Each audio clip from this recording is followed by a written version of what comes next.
दंग खड़े रह गए। हर किसी के चेहरे पर अविश्वास था। उसने सच में अनडेड कैलामिटी को छोड़ दिया। फीनिक्स फ्लेम गिल्ड के मास्टर लियोन ने अपना सिर हिलाया और आह भरी, काश वो अवेकनिंग स्टेज पर खड़ा होने वाला शख्स मैं होता। और अब प्रिंसिपल लिन, जो अभी अभी खुशी के चरम से निराशा के गर्त में गिरे थे, एक सांड की तरह अवेकनिंग स्टेज पर दौड़ पड़े। चेन, अभी नीचे आओ। प्रिंसिपल लिन पूरी ताकत से चिल्लाते हैं। डायरेक्टर झांग, चेन का होम रूम टीचर कौन है? सही करियर गाइडेंस क्यों नहीं दी गई? डायरेक्टर झांग, जो सत्ता का फायदा उठाने में माहिर हैं, तुरंत पलटकर मिस्तांग पर बरस पड़े। डायरेक्टर झांग और प्रिंसिपल की डांट के बावजूद मिस्तांग को कोई फर्क नहीं पड़ा। उन्हें भरोसा है कि चेन के पास अपनी वजहें हैं। इस बीच इस पूरे ड्रामा ने मीडिया में हलचल मचा दी है। लोगों को किसी को महान बनाना पसंद है और उस महानता को गिराना और भी ज्यादा। दर्शकों, मुझे सच में इसकी उम्मीद नहीं थी। यह स्कूल, जो खुद को शंघाई का नंबर 1 कहता है, बेसिक करियर गाइडेंस तक नहीं देता। हमारे राष्ट्र ने अभी अभी एक SSS रैंक जागृत व्यक्ति, एक अनडेड कैलामिटी को खो दिया है। इस नतीजे के लिए मुझे लगता है कि इस स्कूल का हर टीचर जिम्मेदार है। अब तक स्टेज पर मौजूद चारों गिल्ड मास्टर्स बस अपना सिर हिलाकर चुपचाप खिसक गए हैं, पर हर कोई परेशान नहीं है। बियाओ और मिंग जैसे कुछ लोग 7वें आसमान पर हैं। एक कचरा हमेशा कचरा ही रहता है, भले ही मौका उसकी गोद में आकर गिरा हो, वह उसे पकड़ नहीं पाया। बियाओ ने आसमान की तरफ एक लंबी राहत की सांस ली। अभी कुछ पल पहले तक उसे डर था कि वह अपनी पूरी जिंदगी चेन की परछाई में ही बिताएगा। अवेकनिंग स्टेज पर वापस आते ही मुझे कुछ भी समझने का मौका तक नहीं मिला कि चारों दिव्य प्राणी और वो नजारे धुंधले होने लगे। पलक झपकते ही नजारा बदल गया और मैं किसी बिल्कुल अनजान जगह पहुंच गया। मेरे कानों में एक आवाज गूंजी, नए अवेकनर, तुम ट्रायल टावर में प्रवेश कर चुके हो। यह नए अवेकनर्स के लिए आखिरी परीक्षा है। अपनी क्लास को कितनी जल्दी समझना और उसकी पूरी क्षमता का इस्तेमाल करना, यही यहां मायने रखता है। मैंने फुर्ती से अपने आसपास देखा। मैं एक पुराने जंगल में खड़ा था। यह पक्का ट्रायल टावर की पहली मंजिल है। हर मंजिल एक अलग दुनिया है। यहाँ के रक्षक राक्षसों को हराकर ही मैं आगे बढ़ सकता हूँ। मैंने अपना स्टेट्स पैनल खोला। मेरे आंकड़े मुझे मुंह चिढ़ा रहे थे, इतने कमजोर कि मुझे खुद भी मानना पड़ा। वाइटैलिटी, स्ट्रेंथ, एजिलिटी और स्पिरिट, चारों की शुरुआत बस 5 पॉइंट से हुई थी। हेल्थ, अटैक और डिफेंस डी रैंक क्लास से भी कम थे और कोई शुरुआती स्किल भी नहीं थी। मेरे पास सिर्फ एक शुरुआती ट्रेट थी, फ्रैक्चर्ड डिविनिटी। ठीक है, मैंने आंखें सिकोड़ी और विवरण पढ़ा। फ्रैक्चर्ड डिविनिटी, जिसे सब देवताओं ने त्याग दिया हो, खंडित होने के बावजूद यह अभी भी चढ़ावा स्वीकार कर सकती है। सोल फ्लेम का चढ़ावा इसे धीरे धीरे ठीक कर देगा। उम्मीद है मैंने गलत दांव नहीं लगाया। तभी जंगल से सरसराहट सुनाई दी। पहली मंजिल के रक्षक राक्षस आ गए। वो गोबलिन्स थे, झुके हुए, पतली टहनियों जैसे अंगों वाले जीव। मैंने उन्हें तुरंत पहचान लिया। गोबलिन्स सबसे कमजोर राक्षस होते हैं, लेकिन जिसके आंकड़े 0 के करीब हों, मैं थोड़ी सी भी लापरवाही नहीं बरत सकता। मैंने भाले को कसकर पकड़ा और सावधानी से पीछे हटा। कुल 3 गोबलिन्स हैं। अगर इन्होंने मुझे घेर लिया तो मेरे मौजूदा आंकड़ों के साथ मैं पल भर में मर जाऊंगा। सामने वाला सीधे मुझ पर लोहे की तलवार से हमला करता है। मैंने दोनों हाथों से भाला थामा और सटीक वार से उसका हमला रोक दिया। उसे असंतुलित देख मैंने लोहे का भाला उसके सीने में उतार दिया। गोबलिन चीखकर गिर पड़ा। मैंने भाले को घुमाते हुए आगे बढ़कर हमला जारी रखा। मैंने एक के बाद एक 2 और सटीक वार किए। उसकी हेल्थ आधी से कम हो गई। तभी बाकी 2 गोबलिन्स दोनों तरफ से मुझ पर झपटे। पीछे हटने के बजाय मैंने आगे लपककर भाला सीधे पहले गोबलिन के आर पार कर दिया, जिससे उसकी बची खूची हेल्थ खत्म हो गई। वो धीरे से जमीन पर गिर गया। बाकी बचे 2 गोबलिन्स अपने साथी को मरा देख गुस्से में दहाड़े और दोनों तरफ से मुझ पर वार करने लगे। मैं पूरी तरह शांत रहा, अपने कदमों की ताल बिठाकर वार से बचता रहा और भाले से हर हमले को रोकता रहा। उन्होंने एक भी वार नहीं किया।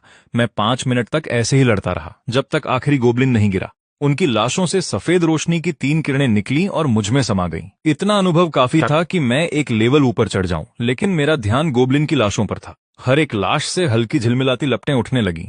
सोल फ्लेम्स, राक्षस को मारो और उसकी सोल फ्लेम्स पाओ। अपने चुने हुए देवता को पर्याप्त सोल फ्लेम्स अर्पित करो तो उनका आशीर्वाद मिलेगा, नई स्किल्स मिलेंगी, यहां तक कि दूसरी और तीसरी एडवांसमेंट्स भी।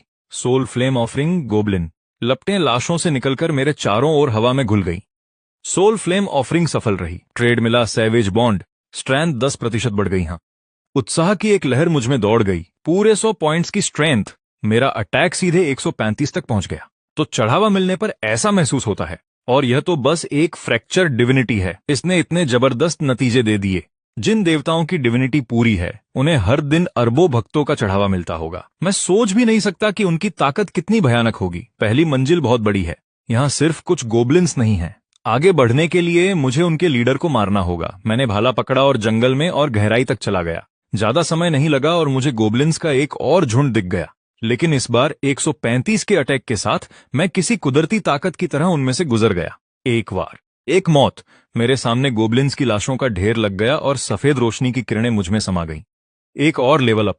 तभी अचानक एक विशाल गोब्लिन ने भारी किलो वाला क्लब उठाया और मुझ पर दे मारा। मैंने घूमकर वार को विफल किया और मेरे लोहे के भाले ने सीधे उसकी जांग चीर दी, गहरा घाव कर दिया। गोब्लिन चीफ दर्द से कराह उठा। मैं हल्की फुर्तीली चालों के साथ उसके चारों ओर घूमने लगा और एक के बाद एक वार करने लगा। कुछ ही सेकंड में उसकी हेल्थ आधी हो गई। फिर गोब्लिन चीफ की आंखें लाल हो गईं और वो बौखला गया। उसका डैमेज आउटपुट एकदम बढ़ गया। वो आगे झुका, नोचते और मारते हुए मुझ पर झपटा। लेकिन मैं यही तो चाहता था। मेरे पैर बिजली की तरह पीछे हटे और मैंने भाला सीधे गोब्लिन चीफ के गले में उतार दिया। उसी पल भारी डैमेज का नंबर स्क्रीन पर चमक उठा। विशाल गोब्लिन चीफ जमीन पर गिर पड़ा।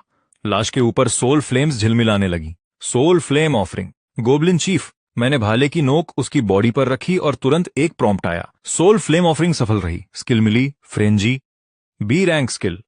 आखिरकार मेरा दिल उछल पड़ा। फ्रेंजी। मैंने तुरंत अपना स्किल पैनल खोला। वो स्लॉट जो कुछ ही पलों पहले पूरी तरह खाली था, अब उसमें पहली स्किल है, frenzy. B rank effect. Orc blood line की एक अनोखी तकनीक। इसे इस्तेमाल करते ही डैमेज और अटैक स्पीड 30% बढ़ जाते हैं। असर खत्म होते ही यूजर कमजोर हो जाता है और डिफेंस 50% कम हो जाता है। जैसे ही मेरे सीने में थोड़ी खुशी जागी, नया टेक्स्ट सामने आया। स्किल अपग्रेड करने के लिए 10 फ्लेम पॉइंट्स खर्च करें। मैंने पलकें झपकाई।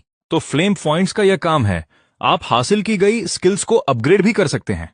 मैंने 10 फ्लेम पॉइंट्स खर्च किए, अपग्रेड पूरा हुआ। फ्रेंजी अब बॉइलिंग बीस्ट ब्लड में विकसित हो गया है। Boiling beast blood, B rank effect. Orc प्रजाति की एक हाई टियर ब्लड लाइन तकनीक। सक्रिय होने पर डैमेज और अटैक स्पीड 50% बढ़ जाते हैं। उसके बाद यूजर थोड़ी देर के लिए कमजोर पड़ जाता है। डिफेंस 30% कम हो जाता है। बॉन्स इफेक्ट एक्टिवेशन के दौरान हर किल पर इसकी अवधि बढ़ जाती है। ट्रायल टॉवर के बाहर मिस टैंग मेरी फीट पर नजर गड़ाए हुए हैं। उनकी आंखों में चिंता है। अंदर मेरे कान में एक नोटिफिकेशन बजा। आपने ट्रायल टॉवर की पहली मंजिल के रक्षक को हरा दिया है। दूसरी मंजिल पर ट्रांसफर हो रहा है। मेरी नजरों के सामने सब धुंधला हो गया और मैं एक अंधेरी गुफा में पहुंच गया। चारों तरफ बस पत्थर की दीवारें और नमी थी। यह ट्रायल टॉवर की दूसरी मंजिल होनी चाहिए। अजीब बात है, मैं घबराहट महसूस नहीं कर रहा, मैं रोमांचित हूं। पहली मंजिल पर गोब्लिन्स को चढ़ावा देकर मैंने बॉइलिंग बीस्ट ब्लड अनलॉक कर लिया। अब दूसरी मंजिल क्या लेकर आएगी? रक्षक राक्षस आने लगे हैं। गुफा के अंधेरे में जमीन से काली बेलें फटी। कांटों जैसी तेज उन्होंने मेरी रीढ़ में सिहरन पैदा कर दी।